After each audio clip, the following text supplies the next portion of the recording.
So I love making these videos of buying guides of which iPhones to basically purchase and which iPhones to no longer purchase. And I will tell you, in my personal opinion, the iPhones that I would probably not recommend the average person to buy are ones that I've hit on for so many years now. The first one in the first group of iPhones I would no longer, recommend people to buy are iPhones that are no longer supported with software. So these iPhones range all over the place, but basically the ones that basically are no longer supported with software, think of iPhones like the iPhone 10, 8, and 8 Plus and below. Because those iPhones aren't really supported with software anymore, it really doesn't make a lot of sense to purchase these types of products. So you're not really going to be getting any of the new features on the next several versions of iOS, so you're going to be way better off if you actually purchase an iPhone that is still supported with software. So right out the gate, those are basically the main devices I would not recommend the average person to go ahead and buy, because you're definitely going to run into problems and issues here and there. Now, another big thing and another iPhone that I probably wouldn't recommend anyone to buy for the most part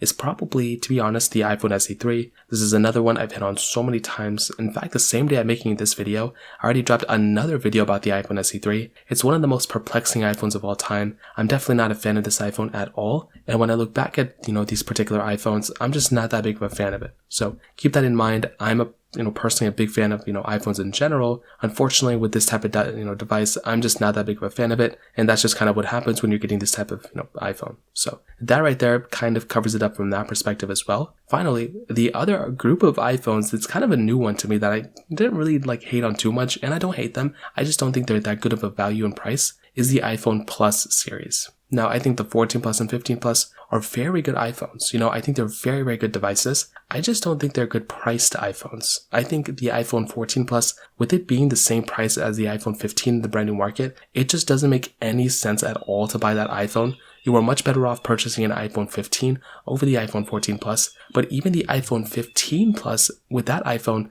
it sits too close to the iPhone 15 Pro price tag. You might as well just go and jump up to the iPhone 15 Pro and just purchase that iPhone. I also think, this is another thing, I also think with the iPhone 15 Plus, you might as well just go buy the iPhone 14 Pro Max in the used market and get a, kind of a better phone from that device. If you're already going to go and buy a bigger phone, you might as well go buy the iPhone 14 Pro Max either in the used market or the certified refurbished market, or rather than going the brand new route with something like the iPhone 15 Plus. So from all the iPhones that I can probably recommend to not buy in 2024, those are basically the main ones I would recommend avoiding. I'd recommend getting the best iPhone you can afford, but those are the ones that I'd recommend kind of skipping around if you can, to be honest. So that pretty much covers it up there. If you have any other thoughts or questions, please let me know in the comment section below. Hit the like button, that would mean so much, but definitely hit that subscribe button. More importantly than everything else, I love every single one of you guys. Hopefully I'll catch you guys in the next video. Peace out till then.